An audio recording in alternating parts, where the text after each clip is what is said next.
آج سے تقریباً 884 سال پہلے مسلمانوں کے عظیم بادشاہ سلطان نور الدین زنگی رحمۃ اللہ تعالی علیہ عشاء کی نماز پڑھنے کے بعد نوافل ادا کیے، وظائف پڑھ کر جب سوئے تو خواب کے اندر حضور علیہ الصلوۃ والسلام کی زیارت سے مستفید ہوتے ہیں۔ حضور علیہ الصلوۃ والسلام نے ارشاد فرمایا کہ مجھے یہ دو شخص ہیں نیلی آنکھوں والے، ان کے شر سے بچاؤ، یہ میرے جسم کو نقصان پہنچانا چاہتے ہیں۔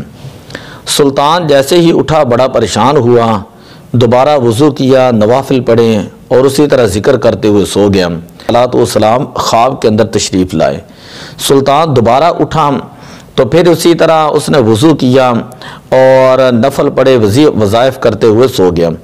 تیسری مرتبہ پھر سرکار دو عالم صلی اللہ علیہ وسلم خواب کے اندر تشریف لائے اور آپ نے فرمایا کہ یہ دو نیلی آنکھوں والے، ان کے شر سے مجھے محفوظ کرو۔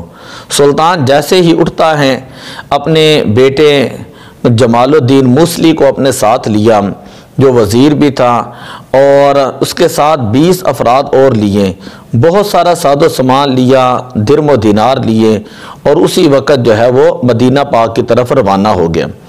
سلطان مدینہ پاک کے اندر 16 دن کا سفر کر کے پہنچا تو مدینہ پاک کے اندر اعلان کیا گیا کہ سلطان نبی پاک صلی اللہ علیہ وسلم کی بارگاہ میں حاضری کے لیے آیا ہے اور کچھ سخاوت کرنا چاہتا ہے، ہر شخص جو ہے وہ آ کر سلطان کو ملے۔ بادشاہ وقت نے سلطان نور الدین زنگی نے ہر شخص کو صدقہ و خیرات دیا، ان کو تحفے تحائف دیے، اور ہر ایک کو بڑے غور کے ساتھ پہچانتا رہا کہ کاش کسی کے اندر نبی پاک صلی اللہ علیہ وسلم کی بتائی ہوئی علامات جو ہے وہ مل جائیں۔ آخر کار جب کوئی علامت نہ ملی تو سلطان نے اعلان کیا کہ کیا کوئی رہ تو نہیں گیا؟ تو سلطان کو یہ کہا گیا کہ 2 آدمی ہیں جو مغرب سے آئے ہیں اور درویشانہ ان کا لباس ہے، اور وہ ہر وقت نبی اکرم صلی اللہ علیہ وسلم کے روضہ پاک کے ساتھ وہ بیٹھے رہتے ہیں، رات کو عبادت کے اندر مصروف ہوتے ہیں، دن کو وہ صدقہ و خیرات کرتے ہیں۔ سلطان نے کہا کہ ان کو بلایا جائے۔ جب ان کو بلایا گیا تو سلطان نے دیکھا کہ جو نبی پاک صلی اللہ علیہ وسلم نے علامات بتائی تھیں کہ واقعی یہ نیلی آنکھوں والے ہیں۔ سلطان نے کہا کہ تم سچ سچ بتاؤ کہ تم کہاں سے آئے ہو؟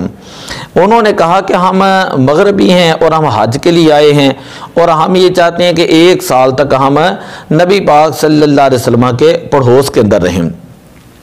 آخر کار سلطان نے کہا کہ تم کس جگہ پر رہتے ہو؟ سلطان جنت البقیع کی طرف جو روضہ پاک سے باہر نکلے تو تھوڑی سی جگہ ہے، تو وہاں پر سلطان پہنچا، وہاں پر وہ رہتے تھے۔ سلطان نے ان کے گھر کا جائزہ لیا اور ہر چیز کو بڑے غور کے ساتھ دیکھا۔ وہاں کچھ کتابیں تھیں، اسی طرح کچھ تھوڑا سا ساز و سامان تھا، اور وہاں پر ایک طرف جو ایک چٹائی بچھی ہوئی تھی۔ سلطان نے جب اس چٹائی کو ہٹایا تو حیران رہ گیا کہ اس چٹائی کے نیچے جو ایک بہت بڑی سرنگ تھی۔ سلطان نیچے گیا تو دیکھا کہ حضور علیہ الصلوۃ والسلام کی قبر مبارک سامنے نظر آ رہی ہے۔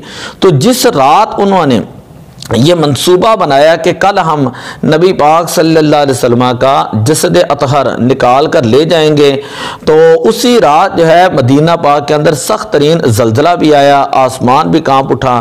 تو سلطان نے ان دونوں کو بلایا اور کہا کہ یہ حضور علیہ الصلوۃ والسلام نے مجھے جو ہے وہ حکم دیا تھا، تم بتاؤ کہ تمہاری اصل شناخت کیا ہے؟ انہوں نے کہا ہم صلیبی ہیں، دونوں عیسائی ہیں، اور صلیبیوں کی طرف سے ہمیں یہ منصوبہ جو ہے یہ سپرد کیا گیا تھا، ہمیں ایز اے جاسوس کے یہاں پر آئے تھے، اور یہاں پر آ کر ہم اپنا کام کر رہے تھے۔ سارا دن ہم عبادت کے اندر مصروف رہتے، سارا دن ہم روزے کے اندر مصروف رہتے، اور جب رات ہوتی تو رات کو ہم یہاں سے جو کھدائی کرتے، اور یہ جو ہمارے تھیلے ہیں تو یہ صلیبی تھیلوں کے اندر ہم مٹی ڈالتے، اور صبح کے وقت ہم جنت البقیع میں زیارت کی غرض سے جاتے اور وہاں پر جا کر ہم وہ مٹی ڈال آتے۔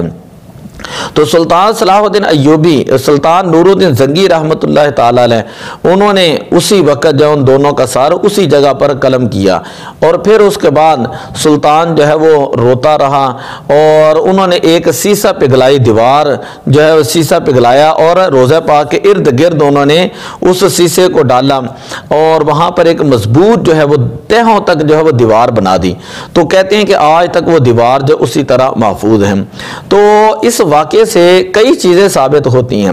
پہلی بات تو یہ ثابت ہوتی ہے کہ پہلے وقت کے جو بادشاہ ہوتے ہیں وہ حضور علیہ الصلوۃ والسلام سے سچی اور پکی محبت کرنے والے ہوتے ہیں۔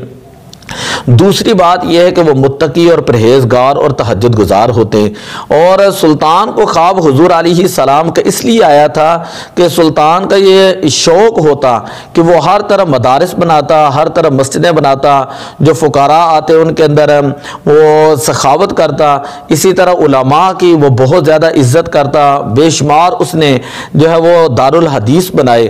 تو علماء کی خدمت کی برکت سے اور اسی طرح دین کے ساتھ محبت کی برکت سے، حضور علیہ السلام سے محبت کی برکت سے، حضور علیہ الصلوۃ والسلام نے سلطان نور الدین زنگی رحمۃ اللہ تعالی علیہ ان کو جو ہے یہ کام سپرد کیا تھا۔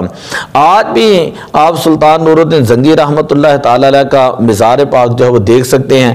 آپ کا وصال ہوا 11 شوال 569 ہجری کے اندر حضرت سلطان نور الدین زنگی رحمۃ اللہ تعالی علیہ کا وصال باکمال ہوا۔